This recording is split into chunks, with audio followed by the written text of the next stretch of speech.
नमस्कार दोस्तों, राधे राधे। आज हम पढ़ेंगे हिंदी साहित्य इतिहास लेखन की परंपरा। इससे बहुत सारे क्वेश्चन आते हैं। टीजीटी, पीजीटी, नेट, जेआरएफ सभी में मोस्टली क्वेश्चन आते रहते हैं। और हमने नामकरण देख लिया और इतिहास का स्रोत भी देख लिए और पद्धति भी देख ली है। आज हम पढ़ेंगे हिंदी साहित्य इतिहास लेखन की परंपरा, मतलब कि किसने सबसे पहले हिंदी साहित्य का लेखन किया। तो चलते हैं, मैं कृष्णा शर्मा। सबसे पहले है गारसादा तासी। ये इनकी रचना है इस्तवार द ला लिटरेचर एंदोय हिंदुस्तानी। इसका हिंदी में अर्थ है हिंदुस्तानी और हिंदवी साहित्य का इतिहास। यह अरबी फारसी मिश्रित हिंदी तत्सम शब्द प्रधान हिंदी है। इसमें हमारी जो जैसे मतलब हिंदी है लोकल, जो अलग अलग लैंग्वेज है वो लैंग्वेज नहीं है। उसमें संस्कृत के तत्सम शब्द जो आते हैं वो शब्दों का यूज किया गया है इसमें। प्रकाशक संस्था है the oriental translation committee, Ireland से है। और प्रकाशन वर्ष है इसका। इसका प्रकाशन वर्ष 2 संस्करण में हुआ था, 2 भागों में हुआ था। प्रथम संस्करण है 1839 ईस्वी और इसका प्रथम भाग है मतलब प्रथम संस्करण का प्रथम भाग है 1839 ईस्वी और इसका द्वितीय भाग है 1847 ईस्वी। लेकिन दोस्तों ये द्वितीय देखो, इसमें ना फ़ॉन्ट की प्रॉब्लम आती है थोड़ा-सा, तो थोड़ा-सा मैनेज कीजिएगा। वैसे ये भी सही है, लेकिन द्वितीय ऐसे लिखते हैं।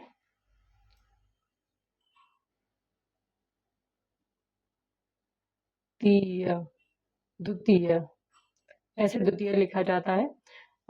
चलिए आगे बढ़ते हैं। इसका द्वितीय संस्करण है 1871 ईस्वी, जिसका प्रथम भाग 1870 ईस्वी में प्रकाशित था, द्वितीय भाग 1870 ईस्वी में और तृतीय भाग 1871 ईस्वी में। इस क्वेश्चन में, इस मतलब इनके ग्रंथ में से एक प्रश्न यूपी टीजीटी में पूछा गया था कि द्वितीय संस्करण का तृतीय भाग कब प्रकाशित हुआ। ये ऐसे क्वेश्चन पूछ लेता है इसमें से, तो थोड़ा सा ध्यान दीजिएगा इस चीज के लिए। गढ़तल ताशी के इतिहास ग्रंथ की विशेषताएं क्या थी, ये अभी देखते हैं हम। यह फ्रेंच भाषा में रचित है। यह वर्णाक्रम पद्धति में रचित है। अंग्रेजी वर्णमाला के क्रमों का आधार ग्रहण किया गया है इसमें। जैसे ए बी सी डी होता है, ऐसे ही इनका मतलब इन्होंने जब रचना की थी तो ए वाले वर्ड से स्टार्ट किया था, फिर बी वाले, भी सी वाले, ऐसे इन्होंने वर्णानुक्रम पद्धति का प्रयोग किया गया है। इसमें कुल 738 रचनाकारों को स्थान दिया गया है, जिसमें से हिंदी के रचनाकार केवल 72 हैं। अधिकांश रचनाकार उर्दू के हैं। मतलब टोटली ये हिंदी का साहित्य नहीं था, इसमें उर्दू के भी कुछ रचनाकार जुड़े हुए थे। इसमें काल विभाजन का कोई प्रयास नहीं किया गया। इसमें हिंदी के प्रथम कवि के बारे में कोई विचार नहीं किया गया। आचार्य रामचंद्र शुक्ल ने इसे वृत्त संग्रह कहा है। देखिए, बहुत सारे साहित्यों में अलग-अलग चीजें दी हुई हैं। उन्होंने, रामचंद्र शुक्ल ने अपने विचारों के अनुसार अलग-अलग ग्रंथों को अलग-अलग, किसी को वृत्त संग्रह कहा है, कवि किसी को कवि वृत्त संग्रह कहा है, वो आगे हम देखेंगे। इसका मौलवी करमुद्दीन ने, मतलब गारसदा तासी के ग्रंथ का मौलवी करमुद्दीन ने 1848 ईस्वी में बाई एफ फैलन के सहयोग से उर्दू में भाग एक, मतलब 2 भागों में इन्होंने अनुवाद किया था, वो भी उर्दू में किया था। तबकात उस सुसुरा एवं दूसरा भाग है तज़किरा ई सुसुरा के ई हिंदी नामों से अनुवाद किया। मतलब 2 भाग किए गए, उन्होंने उर्दू में अनुवाद किया और 2 भागों में विभाजित किया तथा उनके अलग-अलग नाम दिए गए, जो हमने आपको बताए हैं। लेकिन गरसदा तासी ने, इन्होंने नामकरण तो किया, मतलब इतिहास लेखन का कार्य तो स्टार्ट किया, लेकिन उन्होंने काल विभाजन नहीं किया है। इसमें कोई भी काल विभाजन नहीं है, तो इसका ध्यान दीजिएगा। मौलवी करीमुद्दीन द्वारा अनुदित ग्रंथ में रचनाकारों की संख्या 1004 थी। इसमें से हिंदी के रचनाकार केवल 60 ही थे। मतलब उन्होंने, गारसदा तासी ने तो 738 थे और 72 इसमें हिंदी के थे, लेकिन मौलवी करीमुद्दीन जी थे, उन्होंने 1004 तो वो लिए थे रचनाकार, लेकिन इसमें से केवल 60 ही इन्होंने हिंदी के लिए थे, मतलब इन्होंने और कम कर दिए। मौलवी करीमुद्दीन ने काल विभाजन का प्रयास भी किया। ये पहले हैं जिन्होंने मतलब काल विभाजन का प्रयास किया है। गार्सदा ताशी के इतिहास ग्रंथ का 1952 ईस्वी में डॉक्टर लक्ष्मी सागर वार्ष्णेय ने हिंदुई साहित्य का इतिहास नाम से हिंदी में अनुवाद किया। मतलब सबसे पहले हिंदी में अनुवाद किसने किया था? मतलब अनुवाद ही किया है, लेखन कार्य नहीं किया गया, मतलब खुद का कुछ नहीं था इनका, अभी खाली अनुवाद किया गया है। डॉक्टर लक्ष्मी सागर वार्ष्णेय द्वारा अनुदित ग्रंथ में कुल 358 रचनाकार थे। इनमें से हिंदी के रचनाकार 220 ही थे, मतलब इन्होंने थोड़े बहुत बढ़ा दिए, लेकिन पूरा इनके द्वारा ही रचित नहीं था, ये अनुदित था और इन्होंने थोड़े से बढ़ा भी दिए थे रचनाकार। आगे आते हैं हमारे ठाकुर शिव सिंह सेंगर। रचना शिव सिंह सरोज। प्रकाशन वर्ष है इसका 1883 ईस्वी। प्रकाशन संस्था है, इसका प्रकाशन कहाँ से हुआ? नवल किशोर प्रेस लखनऊ। भाषा है इसकी हिंदी, पद्धति है वर्णानुक्रम पद्धति।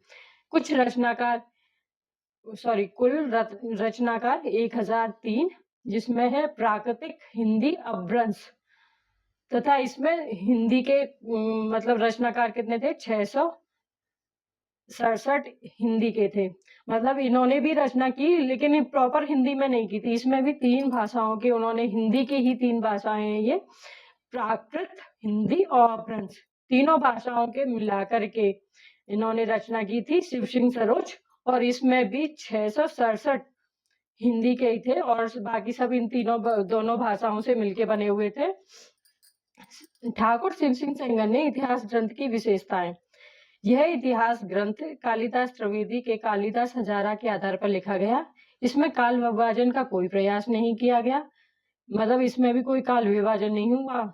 अभी हमारे वो थे, मतलब गारसदा ताशी का, लेकिन अनुवादित रचना थी मौलवी करीमुद्दीन ने, उन्होंने काल विभाजन का प्रयास किया था। इन चीजों को ध्यान रखिएगा, ये क्वेश्चन में अक्सर करके आ जाती है और पूछा जाता है ये। लेकिन प्रॉपर तरीके से उन्होंने भी नहीं किया, क्योंकि उन्होंने उर्दू में अनुवाद किया था, हिंदी में अभी नहीं आया है हमारे पास में। हिंदी का आगे देखेंगे। शिव सिंह सेंगर ने पुष्य पुंडु को हिंदी का प्रथम कवि माना है।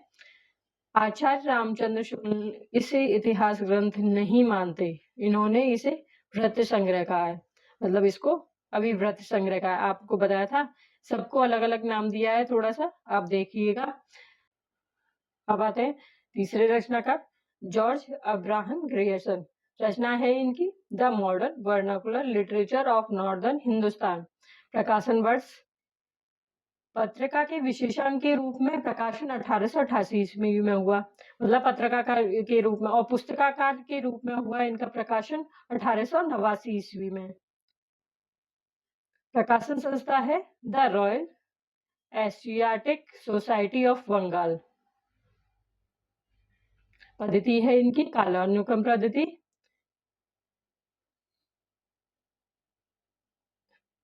कालानुक्रम पद्धति में रचित हिंदी साहित्य का प्रथम इतिहास ग्रंथ है ये। कुल रचनाकार 952, सभी हिंदी के प्रथम इतिहास ग्रंथ, जिसमें केवल हिंदी के रचनाकारों को मतलब रचनाकारों को स्थान दिया गया। मतलब पहला ऐसा इतिहास ग्रंथ है जिसमें हिंदी के मतलब और कोई भाषा नहीं है इसमें, ना तो प्राकृतिक है ना अपभ्रंश है, खाली इसमें हिंदी के रचनाकार हैं। प्रथम इतिहास ग्रंथ जिसमें केवल हिंदी के रचनाकारों को स्थान दिया गया है, लेकिन इसकी भाषा कौन सी है? अंग्रेजी में दिया गया है ये इतिहास ग्रंथ। जॉर्ज अब्राहम ग्रियर्सन के इतिहास ग्रंथ की विशेषता है, इस इतिहास ग्रंथ में 12 अध्याय हैं, इसमें 11 युग हैं। ये मोस्ट इम्पोर्टेंट है, ये चीज हमेशा कंफ्यूज करता है, ये क्वेश्चन कई बार आया भी है कि इसमें कितने अध्याय हैं और कितने युग हैं, उल्टा कर देता है कभी कभी। ये 11 अध्याय हैं और 12 युग हैं, तो इसको थोड़ा सा ध्यान से देखिएगा। इसमें 12 अध्याय हैं और 11 युग हैं। इसकी चर्चा हम भी बताएंगे कि कौन कौन से 11 युग है, और इसकी ट्रिक भी बताऊंगी मैं। ग्रेयर्सन ने हिंदी साहित्य के विकास क्रम को निम्नलिखित 11 युगों में बांटा है। प्रथम है चारण काल, दूसरा है 15वीं शताब्दी का धार्मिक पुनर्जागरण, तीसरा है जायसी की प्रेम कविता, चौथा है ब्रज का कृष्ण भक्ति संप्रदाय, पांचवा है मुगल दरबार, छठवां है तुलसीदास और सातवां है रीति काव्य, आठवां है तुलसी के अन्य परवर्ती कवि, नौवां है 18वीं शताब्दी, 10वां है कंपनी के शासन में हिंदुस्तान, 11वां है महारानी विक्टोरिया के शासन में हिंदुस्तान और 12 है विविध। मतलब इसमें अध्याय 12 है लेकिन युग कितने हैं? 11। तो इसकी ट्रिक है सीपी जा ब्रज में मतु ऋतु अंक वे। इसमें आप थोड़ी सी अपने हिसाब से भी जोड़ सकते हैं क्योंकि ये थोड़े थोड़े से बड़े नाम थे तो मैंने थोड़ा शॉर्ट में कर दिया है इसमें। तो सी से है चारण का, दूसरा है पी से है 15वीं शताब्दी का धार्मिक पुनर्जागरण। कभी कभी अगर सीक्वेंस में लगाने के लिए आ जाए कि कैसे कैसे है इनका काल विभाजन तो आप आराम से लगा सकते हैं कि इसके बाद क्या आएगा, इसीलिए ये मैंने थोड़ी सी छोटी सी ट्रिक बनाई है। जा से है जायसी की प्रेम कविता, ब्रज माने ब्रज का कृष्ण भक्ति संप्रदाय, पांचवा है मुगल दरबार, छठवां है तुलसीदास, सातवें है री से रीति काव्य, आठवां है तू से तुलसी के अन्य परवर्ती कवि, नौवां है 18वीं शताब्दी, अंग से है 18वीं शताब्दी क्योंकि का बिंदु इसकी मैंने इस पे लगा दी है अंक के लिए। तो का से है कंपनी के शासन में हिंदुस्तान, 11 है वे से मतलब महारानी विक्टोरिया के शासन में हिंदुस्तान और 12वां है हमारा विविध। तो अब देखते हैं हम आगे क्या है। तो इसमें अब तीसरे नंबर की विशेषता है भक्ति काल को हिंदी साहित्य का स्वर्ण काल कहना ग्रेयर्सन की सबसे बड़ी उपलब्धि है।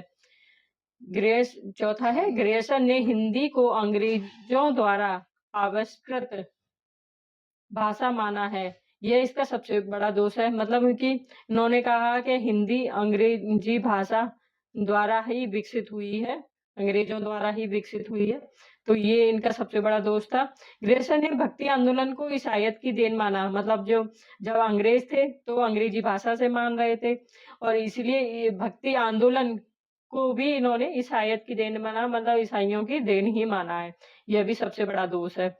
आगे आते हैं हमारे मिश्र बंधु। मिश्र बंधु इन्होंने मतलब मिश्र बंधु में आते हैं हमारे 3 लोग आते हैं, श्याम बिहारी मिश्र, गणेश बिहारी मिश्र, सुखदेव बिहारी मिश्र। इसमें है ट्रिक मैंने बनाई है श्याम शुक गणेश, श्याम शुक गणेश। इसमें शुक थोड़ा सा गलत हो गया है, मैं आपको बता देती हूँ कौन सा शुक सही है। इसमें ये वाला शुक सही नहीं है, ये वाला शुक सही है, तो ये लगाइएगा। इसमें भी थोड़ा सा कंफ्यूज कर देते हैं कि कौन सा सुख सही है। इसमें ये दोनों ही ऑप्शन में देखा कि सुखदेव बिहारी मिश्र या सुखदेव बिहारी मिश्र, तो इस चीज को ध्यान रखिएगा, ट्रिक में याद रखिएगा। श्याम शुक गणेश, श्याम बिहारी मिश्र, सुखदेव, श्याम बिहारी मिश्र, गणेश बिहारी मिश्र और सुखदेव बिहारी मिश्र, तो इस चीज का ध्यान रखिएगा। ये इसमें मिसप्रिंट हो गया थोड़ा सा, वो वाला शुक सही है। रचना है इनकी मिश्र बंधु विनोद, इनका भाग है 4, इनको चार भागों में इनका इसका प्रकाशन हुआ। प्रथम 3 भागों का प्रकाशन 1913 ईस्वी में, चतुर्थ भाग का प्रकाशन 1934 ईस्वी में। इसका थोड़ा सा मैं देखो ट्रिक बताती हूँ आपको। ट्रिक है 3 खंड 1913, मतलब पीछे का 3 कर लो, 3 खंडों का प्रकाशन 1913, चौथा जो खंड है 1934 मतलब 3, 1 और 3 दोनों को मिला के 4 कर दो यहाँ पे, तो 4 खंड हो गए हमारे, 3 खंड 1913, 4 खंड 1934, इससे याद रख सकते हैं हम थोड़ा सा। प्रकाशन संस्था है नागरी प्रचारणी सभा काशी, पद्धति है कालानुक्रम पद्धति, कुल रचनाकार है 4591, लगभग 5000 हो गए इसमें रचनाकार। मिश्र बंधु विनोद के संबंध में विशेष तत्व है। यह इतिहास ग्रंथ नागरी प्रचारणी सभा काशी द्वारा चलाए गए हस्तलिखित खोज अभियान के आधार पर लिखा गया। नागरी प्रचारणी सभा काशी द्वारा हिंदी के हस्तलिखित ग्रंथों की खोज का अभियान 1900 से 1900 ईस्वी से 1921 ईस्वी तक चला गया। इस इतिहास ग्रंथ में अनेक अज्ञात कवियों को शामिल कर उनके साहित्यिक महत्व पर प्रकाश डाला गया। मिश्र बंधुओं ने हिंदी साहित्य के विकास क्रम को मुख्यतः 5 युगों तथा उपविभाजन सहित 8 युगों में बांटा है। मतलब उन्होंने पहले 5 युगों में बांटा है उसे मिश्र बंधुओं ने। 5 युग कौन कौन से हैं? प्रारंभिक काल, मध्यकालीन काल, अलंकृत काल और परिवर्तन काल और वर्तमान काल। और फिर इसके बाद 5 युगों में बांट के उसका भी उपविभाजन किया है इन्होंने। वो हम आगे चर्चा करेंगे इस पे। काल विभाजन एक टॉपिक आगे से और अलग से बनेगा, उसमें हम काल विभाजन करेंगे सबका। इन्होंने आदिकाल को आरंभिक काल, रीतिकाल और अलंकृत काल तथा आधुनिक काल को वर्तमान काल कहा है। मतलब आदिकाल को इन्होंने कहा है, कई नाम दिए इन्होंने आदिकाल को, जैसे आरंभिक काल, रीतिकाल, अलंकृत काल, आधुनिक काल, वर्तमान काल, बहुत सारे नाम दिए हैं इन्होंने। मिश्र बंधुओं ने हिंदी के प्रथम कवि के बारे में कोई विचार नहीं किया, किंतु गोरखनाथ को हिंदी का प्रथम गद्यकार जरूर माना है। अब है हमारा 8 हिंदी साहित्य में इतिवृत्तात्मक मतलब जीवन चरित्र पद्धति का प्रयोग सबसे पहले मिश्र बंधु विनोद में ही हुआ है।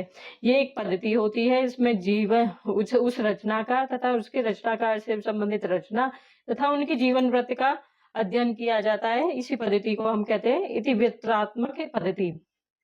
अब 9वां पॉइंट है, आचार्य रामचंद्र शुक्ल ने मिश्र बंधु विनोद को बड़ा भारी व्रत संग्रह तथा मिश्र बंधुओं को परिश्रमी संकलन करता कहा है। फिर आ गया ये हमारा बड़ा भारी व्रत संग्रह। तो मैंने इनको एक इकट्ठी जगह पे रख दिया, एक जगह पर रख दिया है, आप आगे देखिएगा, जिससे थोड़ी सी कंफ्यूजन दूर होगी और आपको कंफ्यूज नहीं होंगे और आराम से जान भी जाएंगे कि किस चीज को क्या कहा है उन्होंने। आचार्य रामचंद्र शुक्ल ने अपने इतिहास ग्रंथ के लिए कवियों का परिचयात्मक विवरण कहा है।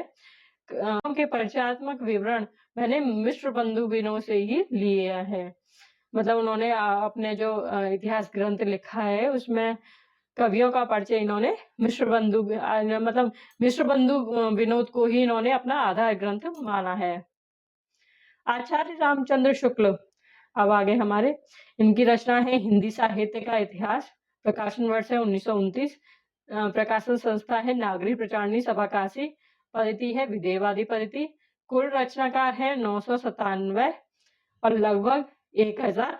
आचार्य रामचंद्र शुक्ल के ग्रंथ हिंदी साहित्य के इतिहास के संदर्भ में निम्नलिखित विशेषताएं हैं। यह इतिहास ग्रंथ हिंदी शब्द सागर की भूमिका के रूप में लिखा गया था। हिंदी शब्द सागर की भूमिका शुक्ल जी ने हिंदी साहित्य विकास के नाम से लिखी। ये क्वेश्चन भी टीजीटी में आया था, मैंने जब एग्जाम दिया था टीजीटी का तो ये पूछा था, इसमें बहुत कंफ्यूज कर दिया था। हिंदी शब्द सागर है, हिंदी शब्द सागर की भूमिका है या हिंदी शब्द साहित्य का विकास के नाम से लिखा है। भूमिका विस्तृत हो जाने के कारण इसे ही अलग से पुस्तकाकार रूप में 1929 ईस्वी में हिंदी साहित्य का इतिहास नाम से प्रकाशित करवाया गया।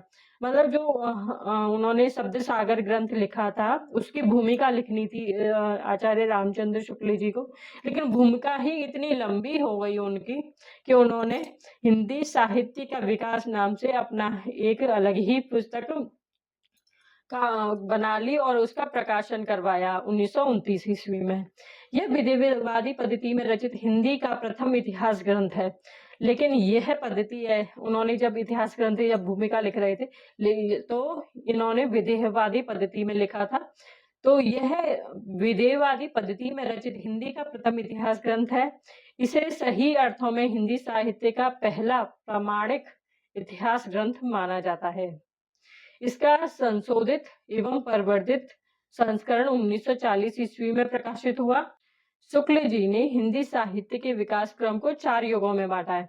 उन्होंने 4 युग बांटा, लेकिन आधुनिक काल जो स्पेशल है, आधुनिक काल को फिर 3 उपविभागों में बांट दिया है।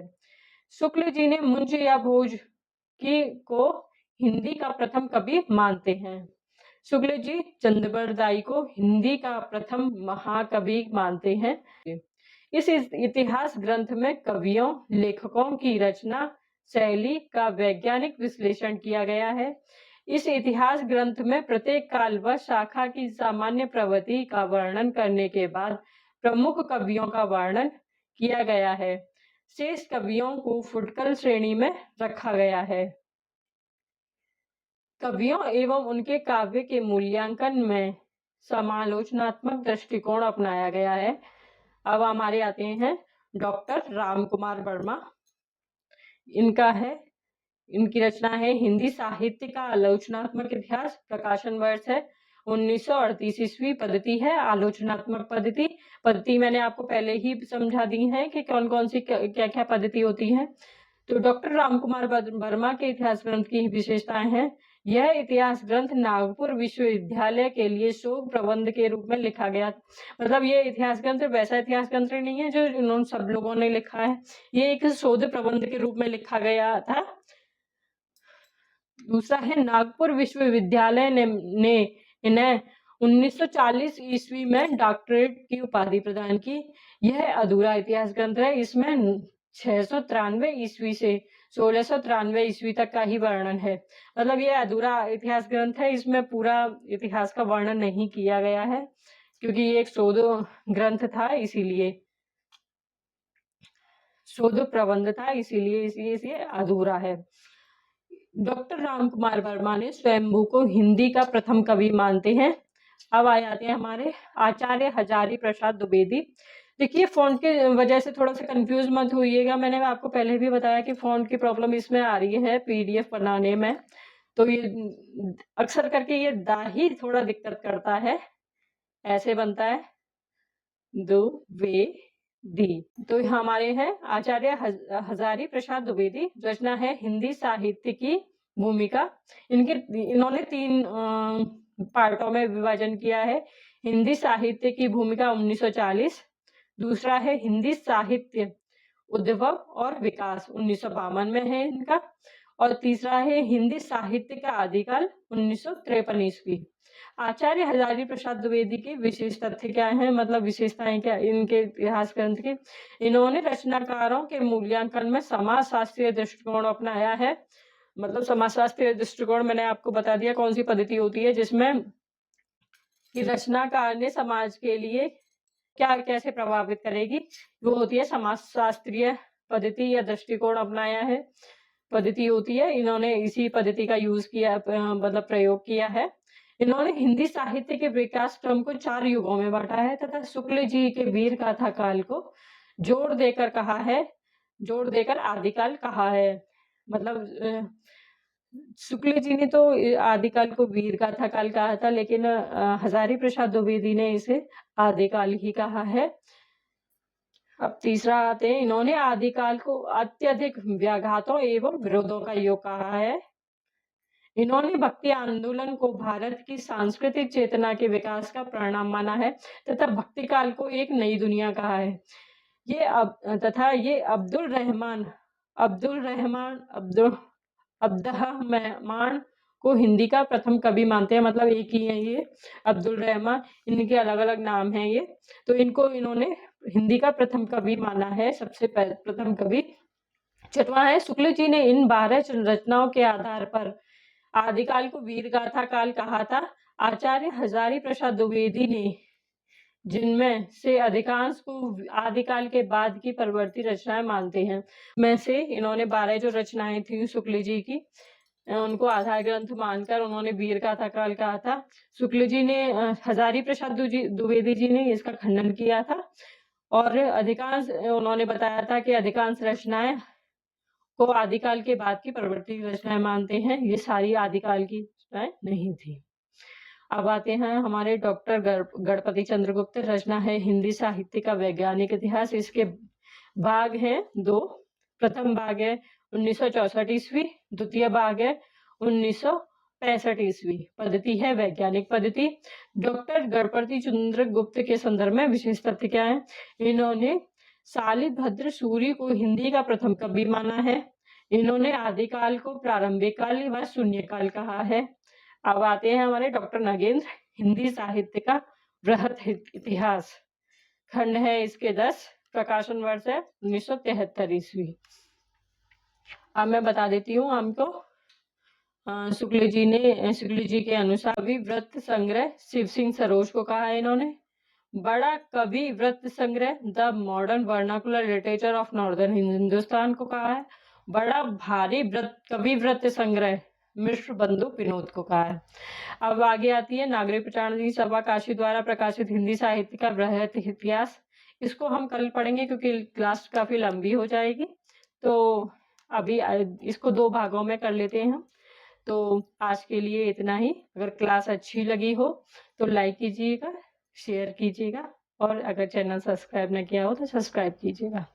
ओके, थैंक यू, धन्यवाद, राधे राधे।